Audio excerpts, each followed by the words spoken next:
Students, आज का हमारा टॉपिक रहेगा मंत्रिमंडल। मंत्रिमंडल यानी कि कैबिनेट। कैबिनेट शब्द काबाल से बना है। काबाल यानी कि CABAL। काबाल देखिए, वहाँ पे जो राजा है उनको सलाह देने के लिए 5 व्यक्तियों के नाम के पहले अक्षर काबाल है।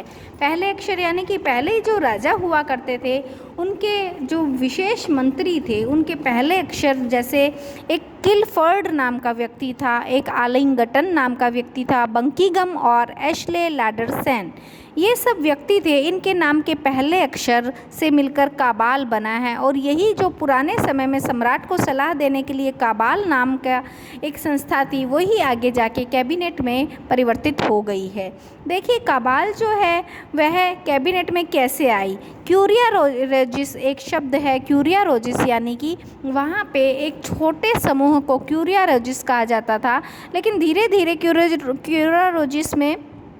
क्यूरिया रेजिस में संख्या बढ़ने लग गई और बढ़ती संख्या को देखकर मंत्रिमंडल बढ़ गया और वह डिसीजन लेने में नाकामयाब होने लग गया। इस प्रकार से क्यूरिया रोजिस में से कुछ थोड़े लोग निकल गए और वह प्रीवी काउंसिल कहलाई। प्रीवी काउंसिल क्यूरिया रोजिस से बनी थी, उससे निकल कर बनी थी और उसके बाद में यही प्रीवी काउंसिल ने कैबिनेट का नाम ले लिया। तो यदि हम इंग्लिश कॉन्स्टिट्यूशन में बात करते हैं कैबिनेट की, इंग्लिश कॉन्स्टिट्यूशन यानी कि ब्रिटेन के संविधान में कैबिनेट की बात करते हैं, तो कैबिनेट का अर्थ होता है कि क्यूरिया रोजिस कुछ लोगों का समूह जो कि राजा को सलाह देती थी, उसमें से कुछ प्रीवी काउंसिल के लोग निकले और वही प्रीवी काउंसिल आगे जाके कैबिनेट कहलाई। इसी प्रकार से देखो, इनके जो मुख्य लोग थे उनके नाम के पहले अक्षर को ले लिया गया और वहाँ पे कैबिनेट शब्द बना है। तो बेज हॉट कैबिनेट एक हाइफन यानी बक्सुआ है। देखिए, वेज हॉट क्या कहते हैं कि कैबिनेट एक बक्सुआ है। कैसा बक्सुआ है? एक ऐसा बक्सुआ है जो कि कार्यपालिका और व्यवस्थापिका को जोड़ता है, क्योंकि देखिए जो मंत्रिमंडल है वो कार्यपालिका के अंतर्गत आता है। कार्यपालिका को और व्यवस्थापिका को जोड़ने वाला बक्सुआ जो है वो मंत्रिमंडल है। ये बात कहते हैं वेज हॉट।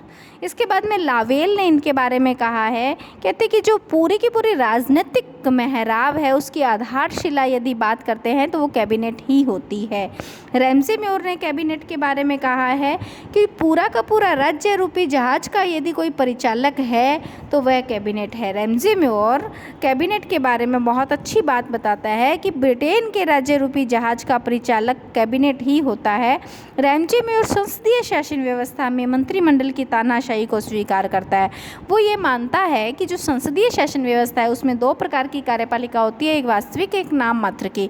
तो वास्तविक कार्यपालिका के अंतर्गत मंत्री परिषद आता है, प्रधानमंत्री आता है, और रैमसे म्योर ये मानते हैं कि मंत्रिमंडल की जो तानाशाही है वह संसदीय शासन व्यवस्था में ही रहते हैं। देखिए, मंत्रिमंडल की तानाशाही ये कौन सी पुस्तक में स्वीकार करते हैं?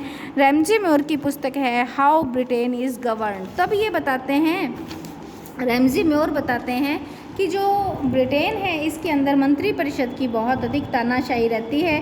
तो जो ब्रिटेन है वो गवर्नड किससे होता है, किससे शासित होता है? तो वहाँ के मंत्रिमंडल से ही होता है।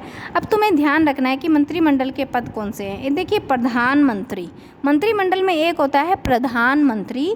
तो प्रधानमंत्री जो होता है वह फर्स्ट, यहाँ पे जो लॉर्ड होता है, first Lord of the treasury, तो राजकोष का प्रथम लॉर्ड कहते हैं। एक होता है वित्त मंत्री। वित्त मंत्री इसे के चांसलर ऑफ एग्जीक्यूटिव कहते हैं। यहाँ पे देखिए, इसे वित्त मंत्री जो होता है उसको चांसलर ऑफ एक्सचेंजर कहा जाता है। विधि या न्याय मंत्री लॉर्ड चांसलर कहते हैं। अब ये जो मंत्री है ये मुख्य मंत्री होते हैं। प्रधानमंत्री होता है, एक वित्त मंत्री होता है और एक विधि मंत्री होता है। विधि मंत्री है न्याय का मंत्री, और इनके अलावा भी बहुत सारे मंत्री होते हैं। मंत्री परिषद के अंतर्गत प्रधानमंत्री तो है ही, वित्त मंत्री है, विधि मंत्री है, और इसके अलावा शिक्षा मंत्री, व्यापार मंत्री, विदेश मंत्री, ये सारे के सारे मंत्री से मिलकर क्या बनती है? मंत्रिमंडल बनती है, कैबिनेट बनती है। पहले हमने देखा कि कैबिनेट होता क्या है। काबाल से कैबिनेट बना है, CABAL काबाल से बना है। पहले क्यूरिया रोजिस होती है, उसके बाद में प्रीवी काउंसिल होती है, फिर प्रीवी काउंसिल से कैबिनेट बनी है, काबाल से कैबिनेट बनी है। तो यहाँ पे देखिए, हम ये देखेंगे मंत्रिमंडल के अंदर कौन कौन होता है। तो मंत्रिमंडल के अंदर प्रधानमंत्री, वित्त मंत्री, विधि मंत्री और इसके अलावा शिक्षा मंत्री, व्यापार मंत्री, विदेश मंत्री आदि आते हैं। मंत्रिमंडल को लघु विधायिका क्योंकि देखिए, विधायिका यानी कि विधि निर्माण करने वाली संस्था। वैसे तो लेजिस्लेचर को विधायिका कहा जाता है, जैसे कि house of Lord, house of common, लेकिन मंत्रिमंडल क्योंकि ये भी विधि निर्माण में सहायता करते हैं, संसदीय व्यवस्थाओं में विधि निर्माण का कार्य मंत्रिमंडल करते हैं, क्योंकि जो सरकारी विधेयक आते हैं वो मंत्रियों की तरफ से आते हैं, इसलिए मंत्रिमंडल को लघु विधायिका भी कहा जाता है। संसदीय शासन व्यवस्थाओं की अपन बात कर रहे हैं।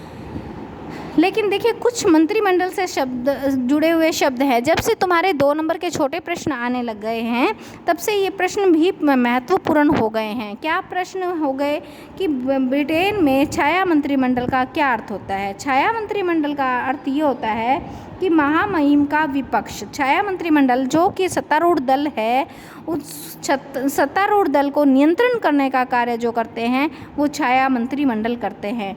फिर आता है युद्ध मंत्रिमंडल। जब ब्रिटेन में किसी भी प्रकार की आपत्ति आती है, युद्ध आता है, युद्ध हो जाता है, तो उस समय में प्रधानमंत्री अपने कुछ मंत्रियों को रखते हैं जो कि उन्हें गाइड करते हैं, उनके साथ सलाह मशवरा करते हैं, विचार विमर्श करते हैं। उनको युद्ध मंत्रिमंडल कहते हैं।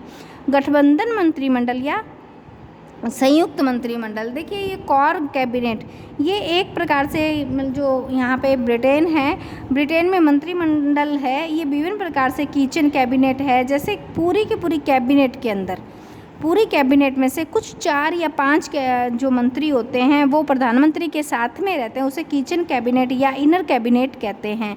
कोर कैबिनेट क्या होता है। कोर कैबिनेट यानी कि प्रत्येक विभाग का एक विशेषज्ञ होता है, और इन विशेषज्ञों के, जैसे शिक्षा विभाग का, व्यापार का, विदेश का जो विशेषज्ञ होते हैं, इनके सहयोग से जो कैबिनेट बनता है वह विशेषज्ञों के सहयोग से बनने वाला कैबिनेट कोर कैबिनेट कहलाता है। तो इस प्रकार हमने देखा कि ब्रिटेन में मंत्रिमंडल से जुड़ी बहुत सारी शब्दावली होती है, क्योंकि ब्रिटेन का मंत्रिमंडल जो है बहुत वास्तविक शक्तियाँ रखता है। लेकिन यदि हम अमेरिका के मंत्रिमंडल, फ्रांस के मंत्रिमंडल की बात करते हैं तो वो इतनी शक्तियाँ नहीं रखता। क्योंकि वहाँ पे राष्ट्रपति के पास में बहुत अधिक शक्तियाँ होती हैं।